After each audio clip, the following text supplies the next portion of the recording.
Welcome to Psychohistory, a podcast where we discuss how modern research is turning history into predictive science. I am your host, Peter Koenig. Welcome to the very first episode of this podcast. If you are listening, chances are you are curious about the future, or maybe about the past, or possibly both. Today we are talking about psychohistory, a concept that sounds like science fiction, because, well, it started out as exactly that. In this podcast, we'll use psychohistory as a kind of shorthand for much broader and emerging field. Real-world researchers often use different names: cliodynamics, complexity science, big history, but the core idea is the same: applying scientific tools to understand how societies change over time. Isaac Asimov introduced the idea in his famous Foundation series, a mathematical science capable of predicting the future behavior of large groups of people. Sounds crazy? Maybe, but also maybe not. The world we live in is complex, messy, hard to understand, let alone predict. And yet, almost every other science has made huge progress in that exact direction. Physics, chemistry, biology, even economics. All of them used to be chaotic collections of observations until we turned them into systematic, predictive sciences. And those predictive powers changed everything. They allowed us to focus planetary motion, build engines, design vaccines, anticipate economic shifts, and develop technologies that transformed our daily lives. Over the past few centuries, these sciences have fueled industrialization, urbanization, and global advances in health, prosperity, and communication. But history? Still mostly storytelling. Since Herodotus, history has mostly been about collecting facts, stories, anecdotes.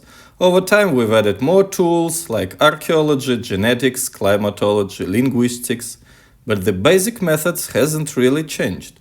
It's still mostly about what happened and a little bit about why, but very little about what will happen. Think about this. Historians still argue over hundreds of possible causes for the fall of the Roman Empire, one of the most important events in human history, and we can't agree on why it happened. So how can we expect history to help us navigate the future? We've seen this pattern before. Alchemy was once a chaotic set of practices until it evolved into chemistry. Astronomy sharpened its tools and became astrophysics. Folk medicine gave way to modern evidence-based medicine. Now, history may be on the cusp of a similar transformation. That's where psychohistory comes in. It is the idea of applying the scientific method, experiments, observations, simulations, and math to understand human societies on a large scale. And here is the key. We don't need to predict what one person will do. That's almost impossible. But just like in statistics or thermodynamics, we can predict how large groups behave, on average, over time, and under specific conditions. Sherlock Holmes once said, "While the individual man is an insoluble puzzle, in the aggregate, he becomes a mathematical certainty." This isn't just science fiction. In real life, researchers in sociology, complexity science, and cliodynamics are starting to prove just that. What if we could really understand the forces that drive revolutions, economic collapses, and social movements before they happen? What if we could design better societies, not just react to crises? That's the promise of psychohistory. Even if it's still in the early stages, the direction is clear. We are moving from speculation to science.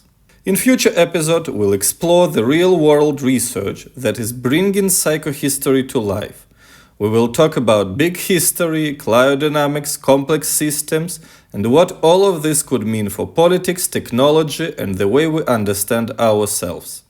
Thank you for joining me. If this sparks your curiosity, subscribe, follow, or just come back next time, because understanding the future starts with understanding history in a whole new way.